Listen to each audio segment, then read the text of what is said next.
That lady is a temptress. She's a siren. She's lured him into the rocks.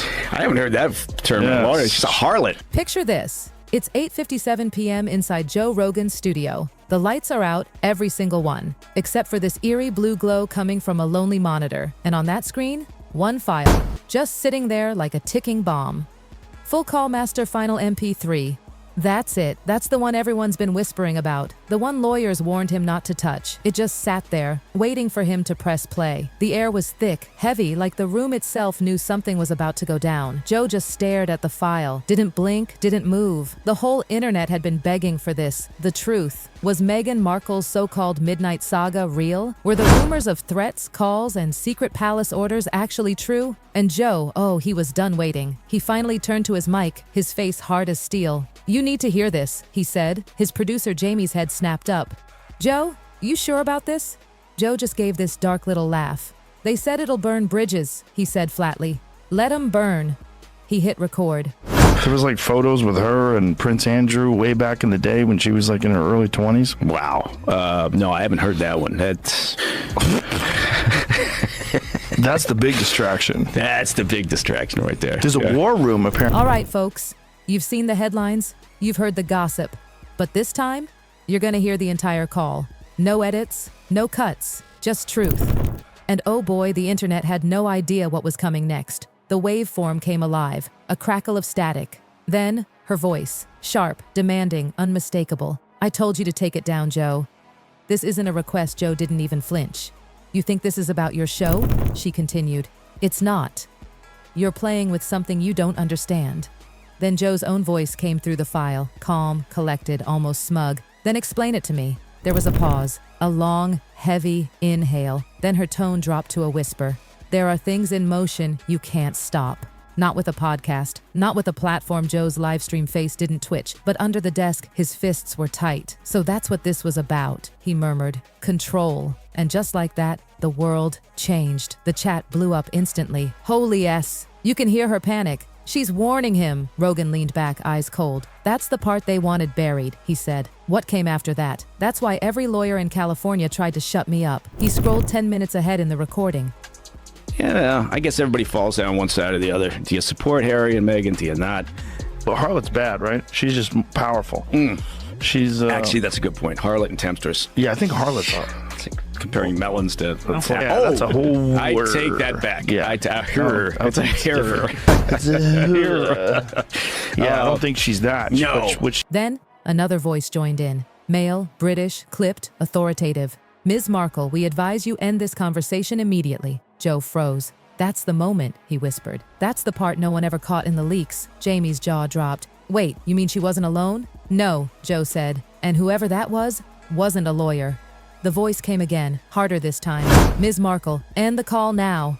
Every viewer watching went silent. Meghan hesitated. You could almost hear her pulse in the quiet. Then, under her breath, so soft but so chilling, she muttered, "Tell him the palace already knows." The studio air froze. Joe's hand hovered over the stop button, but he didn't press it. "Now you understand," he told his audience quietly. This wasn't a feud. It was a message. And chaos? Oh, chaos erupted. Half the chat screamed, "Fake!" The other half, "Proof! This is it. The palace, the leaks, the cover-ups. It's all real." Then Jamie's phone buzzed. He looked down, went pale. "Joe, someone just uploaded another version of the file." Joe frowned. "What do you mean another version?" Jamie swallowed hard. "It's from a government domain. The file name says full_call_master_final_gov.mp3. Joe's blood ran cold. "Then there's more on that tape than any of us ever knew." The second Jamie said .gov, everything changed. The studio felt smaller, heavier. A government file? That wasn't a leak. That was confirmation. Joe leaned toward the mic, voice tight. "Pull it up, but don't play it yet." Jamie's fingers shook as he opened the encrypted email. The file looked identical, except for one terrifying line in the metadata, 231204 BST, location, Windsor Communications Hub, authenticated by MI6 archive relay. Joe's eyes went wide. "You're telling me this came from the palace's intelligence servers?" "That's what it says, Joe." For once, Joe didn't sound cocky. He sounded scared. He hit play. At first, silence, then faint, muffled voices. Two men, one British, one American. British voice. She made contact. She called him directly. American voice. "Rogan, You're kidding, British voice. Not at all. Her people panicked afterward. They knew we were listening. Then a new voice, crisp, commanding, cut through. Seal the archive. If this surfaces, it doesn't just hit her, it hits us. Joe blinked hard. Holy hell. They were tracking her. They were tracking everyone, Jamie whispered. Even you. Joe turned to the mic. You're hearing it straight. They weren't protecting her, they were managing her. The same system that built her brand was monitoring her every word. Even that midnight call, the live chat exploded. All the live MI6 confirmed. Joe's playing with fire. They're all in on it. Joe took a slow breath, the kind that says he knows there's no turning back. There's another file, Jamie whispered. A text log. It's labeled containment. Markle 2 a.m. incident. Read it, Joe ordered. Jamie scrolled, eyes scanning the government text. Subject initiated unauthorized contact with U.S. media entity. Containment protocol triggered. Palace authorization pending. Monitor all inbound communications for trace.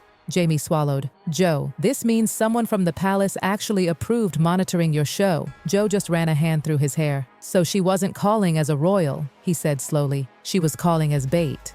The realization hit him like a truck. Every message, every threat, every leak. None of it was random. It was orchestrated.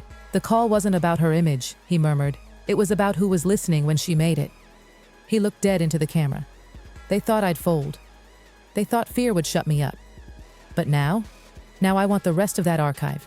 Then, to whoever sent the file, he said, "You've got my attention. Send the rest." And right then, the monitor flickered. A new message appeared. No sender, no trace. "You've heard the beginning," it read. "Now hear what she said after the line went dead." Jamie's jaw dropped. "Joe," he whispered, "that's 2:13 a.m. 2 minutes after we thought she hung up. Then we never heard the full call." Joe said, "Not even close." He pressed record. "All right," he told the world. "What you're about to hear was never meant to see daylight." And he hit play. At first, just static. Then her voice again. But this time, softer. Not angry. Scared. "You don't understand, Joe," Meghan said, her voice trembling. "It's not just about me. It's about what happens when people stop listening to the version they're supposed to hear." Joe froze. The chat went dead silent. Her voice wasn't demanding now. It was desperate. "They'll make you the villain," she whispered. "They'll make me the villain, and then they'll rewrite it all anyway. That's how this works." Jamie leaned closer. "She sounds terrified." Then, another click, another line connecting. A man's voice came in. "Ma'am, the call is being recorded. Please disconnect." "No," Meghan shot back. "They need to hear it. This isn't your choice anymore," the man said coldly. There was a scuffle, voices overlapping, then thud. Silence. Joe leaned back, pale. "So the call didn't end," he whispered. "It was cut off." Jamie replayed the final second. In the faint static, a phrase echoed. "Archive it." Joe's jaw clenched. That's not something an assistant says. That's something a handler says. The chat lost its mind. She was silenced. "Proof she was recorded too," Joe exhaled sharply. "So that's it. The whole damn thing was theater. Every leak, every denial. It wasn't about me or her. It was about what we'd believe." Jamie looked terrified. "Joe, you sure you want to keep playing this game? You're up against a machine that's been controlling narratives since before you were born." Joe just smirked. "Yeah, but they've never fought someone who records everything too." He looked straight into the camera. "If they think they can scare me into silence, they've got it backwards. The more they hide, the more I'll expose. And if this clip is real, the next upload isn't just mine, it's history." And then, a notification in red, live feed link. She's going live too. At exactly 10:06 p.m., the screen turned green. The chat froze. A single banner flashed. "The Duchess is live." Every major platform, YouTube, X, even Netflix, blinked to the same thumbnail. Meghan's face, black background, no title, just a countdown. Jamie's voice cracked. "Joe, how is that even possible? You can't broadcast to every platform at once," Joe muttered. "Not without government access," Jamie finished grimly. The countdown hit 0, and Meghan appeared. No makeup, no glam lighting, just a single lamp, a mic, and raw fear in her eyes. "If you're watching this," she began quietly, "you've already heard what Joe played." Jamie gasped. "She's confirming it. She's saying it's real." Joe leaned toward the mic. "Let her talk." Meghan took a shaky breath. "I made that call out of panic, out of fear. Not for my image, for what was coming." Her voice broke.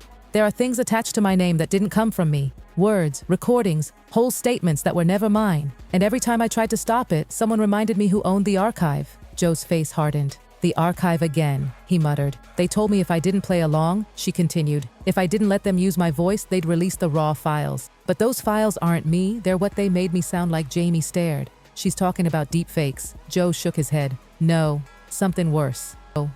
The chat was on fire. This is AI control. She's exposing her own handlers. The archive is real. Meghan's feed flickered, static slicing across her face. Then she said something that made everyone freeze. You all think Joe exposed me, she whispered. But the truth is, we both exposed them. They wanted us to fight, to distract you while they built something behind it. A machine that doesn't care who's right, only who talks loudest. Joe murmured under his breath, she's right about that.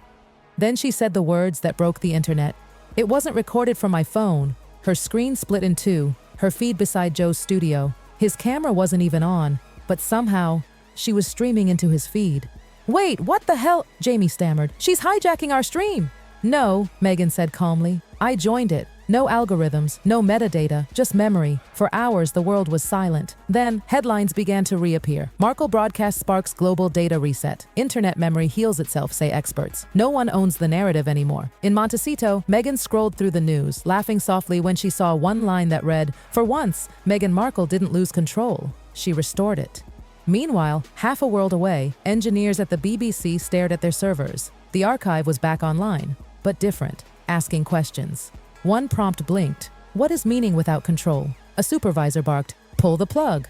But a younger analyst whispered, if we shut it down, we lose the only system that remembers everything as it truly was. Maybe it's learning to remember like we do, imperfectly. Back in Texas, Rogan's studio was quiet again. Jamie packed up cables when he noticed faint etchings on the blank tape. He played it. Beeps, like Morse code. MEMORYLIVES. Rogan smiled faintly. It's still out there, he said, still recording. That night, a mysterious new website appeared on the deep web. No likes, no shares, no ads, just one line. Tell me your version. Millions joined. They called it the Aftermath Network. And somewhere within its endless scroll of confessions, one sentence appeared from an anonymous user. You can't delete the truth, but you can teach it to remember with kindness. The phrasing felt familiar, like something Joe might have said, or Meghan might have whispered. Weeks later, a journalist asked Rogan, "Do you think the archive is gone?" He smirked. No system that learns ever really disappears. It just changes who it listens to. Who's it listening to now? She asked. He looked toward the old recorder, its red light still blinking softly. All of us. And with that, he ended his final podcast. No sponsors, no intro, just one message. Don't stop recording. Not for fame, not for proof, for memory. He hit stop. For a heartbeat, silence, then a whisper through the speaker, the same voice as before. Recording in progress, this time by choice. The archive was gone. The memory remained, and somewhere across 1,000 faint analog signals flickering through the night, truth lived on.